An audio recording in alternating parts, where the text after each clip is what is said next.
ভাই আমাদের কাছে 20,000 পাউন্ড আছে, আমাদের কাছে 30,000 ইউরো আছে, আমরা কি স্পেনে ব্যবসা করতে পারবো? এই বিষয়ে একটু কিছু বলবেন ভাই। এখন ভাই ঠেকা থাকলে কে না ব্যবসা করতে পারে। ভাষাটা হলো ইম্পর্টেন্ট। এখন আপনি আইসে একটা সুপার মার্কেট দিলেন, ভালো কথা, আপনি একটা সুপার মার্কেট খুললেন, কাস্টমার ডিল করবেন কিভাবে? বা আচ্ছা কাস্টমার ডিল করে ফেললেন, ইংলিশ টিংলিশ বুঝ দিয়ে করে ফেললেন। এখন একটা কোম্পানি আসলো আপনাকে একটা মাল দিবে, আপনি ওইটা কিভাবে ডিল করবেন? মাল অর্ডার দেওয়ার জন্য টোটাল স্পেনে যখন ঢুকবেন, অফিস আদালতে যেখানেই যান, ইংলিশ কথা আপনাদের সাথে বলবেই না, টোটালি মাত। খুবই অল্প। খুবই অল্প। কি অফিস আদালতে আমার জানা মতো এখন মতো আমি পাই নেই ভাই যে ইংলিশ কথা বলে, স্প্যানিশ ছাড়া।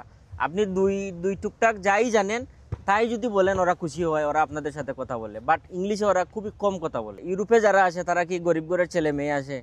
ইউরোপে যারা ব্যাকআপ আছে তারাই তো আসে। আসেন, ভাষা শিখেন, লাইন গার্ড বুঝেন।